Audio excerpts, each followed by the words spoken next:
I'm scared. I am. I'm scared often, actually. And I know I'm not supposed to be. That goes against everything I'm supposed to be as a man. I'm supposed to be cool, calm, and collected in all situations. Or angry. Angry works too. And I've been to like 3 anger management classes, so I'm pretty comfortable with anger. But scared?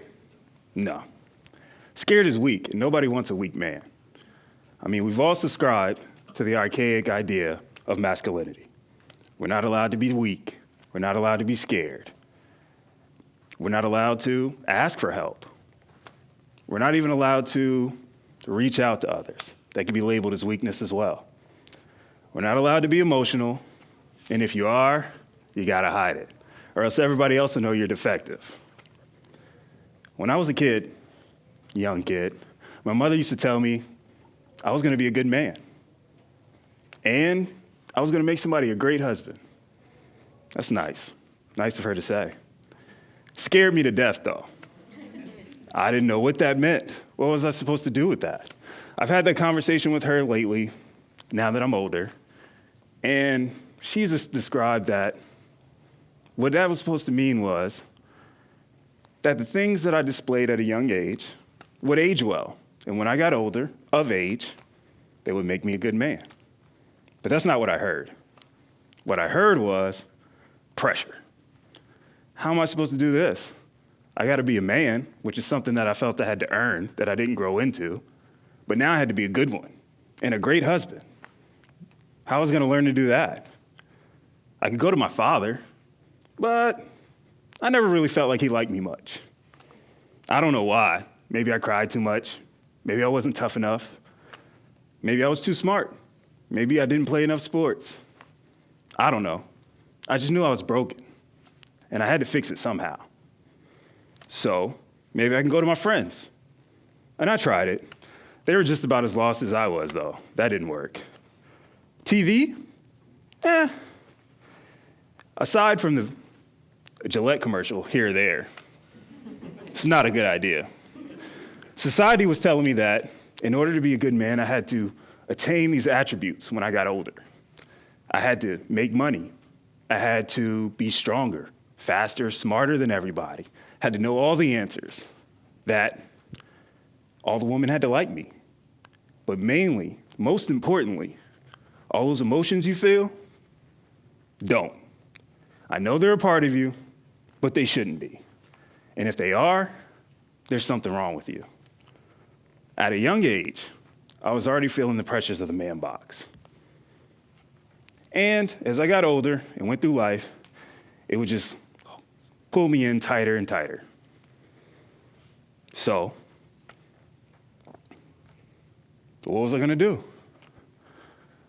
Dr. Judy Chu of Stanford University, in her book, When Boys Become Boys, she noted that at the age of preschool, young boys were already exemplifying the social isolation and emotional isolation that society put upon them.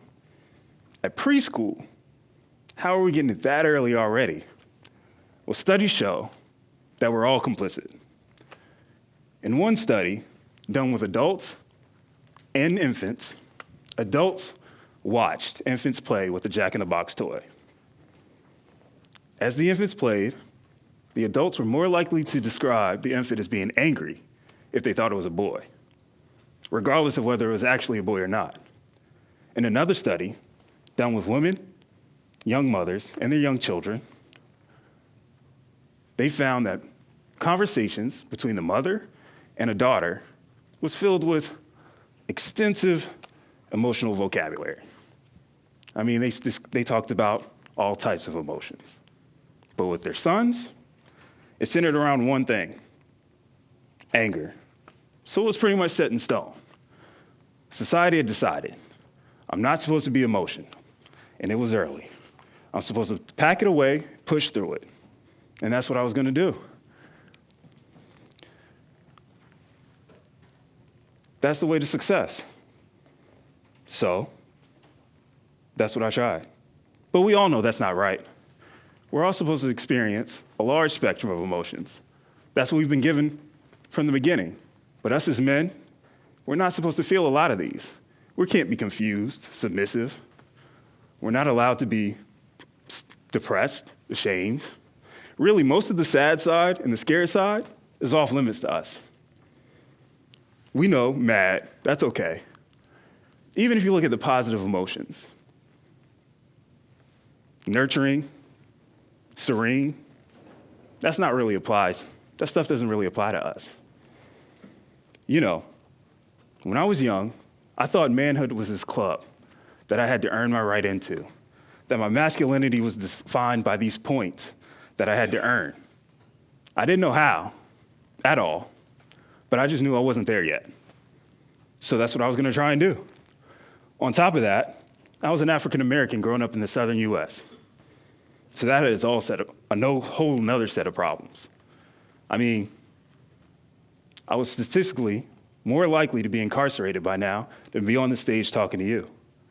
And being a minority, I had to deal with this thing called marginalized masculinity, which is a fancy way of saying that I have to try 10 times harder to be as masculine as the majority in order to be taken and looked at on the same level playing field.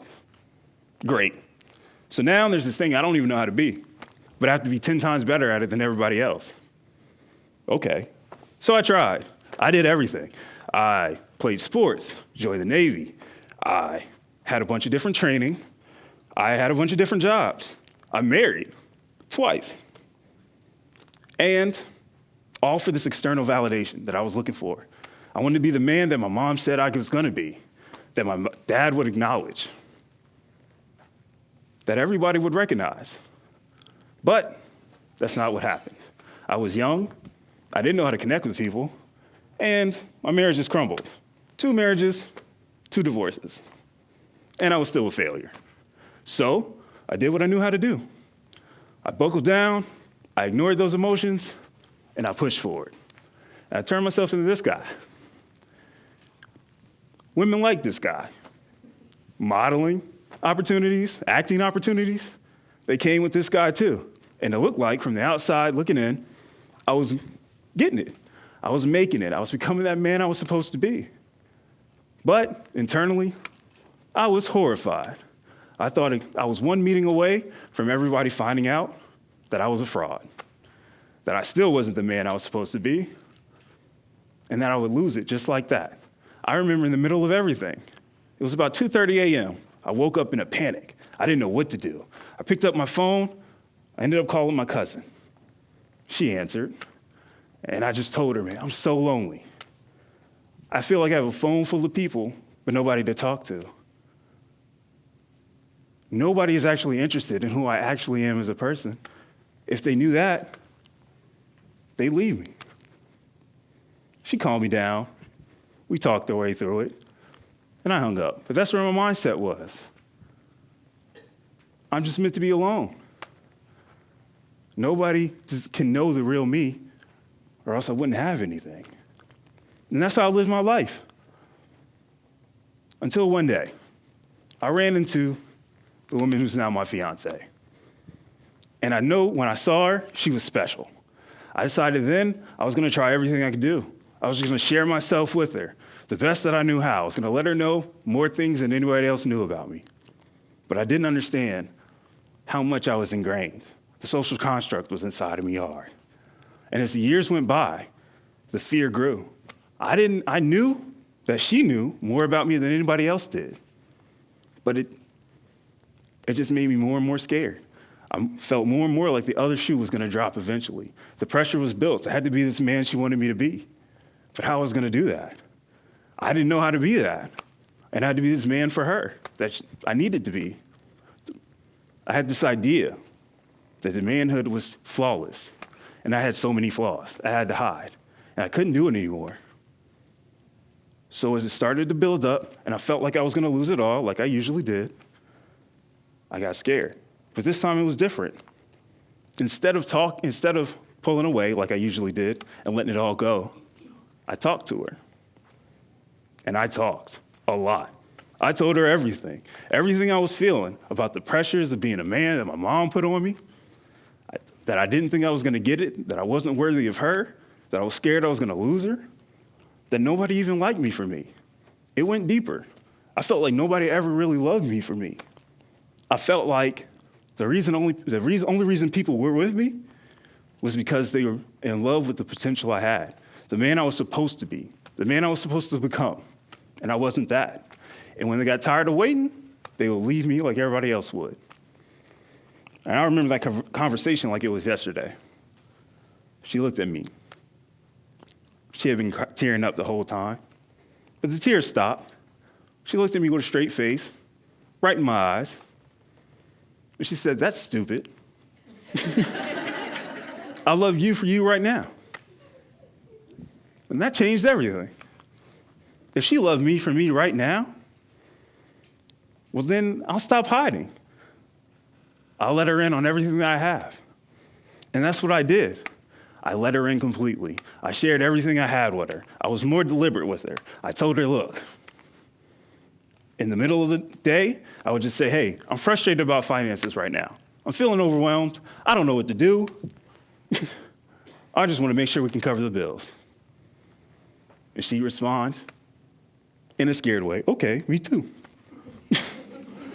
Because she wasn't used to it. She wanted me to be cool, calm, and collected. She was used to that rock. And I wasn't that for her at the time. But then she found out that when we shared the same emotion, we could talk about the same emotion. And when we talked about it, we could build on it. And when we built on it, we could connect. And then we were closer than we ever been before. And that's what we needed. I started to practice that with everybody. And when I practiced that, I started to find out that there was no external key to being emotional. I started to find out that that's what I had been looking for the entire time. That emotional vulnerability allowed me to present myself to the world in a way that I couldn't before. That actually, that level of manliness that I was trying to achieve, that was the first time that I felt it. Albert Hubbard, an American writer, once said that the stronger a man is,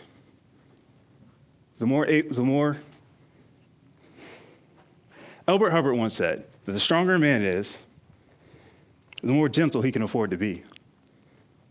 And he was right, because we thought being a man meant being strong, and being strong meant not showing your emotions. But actually, being strong means being man enough to share them. And that's what we should do. Thank you.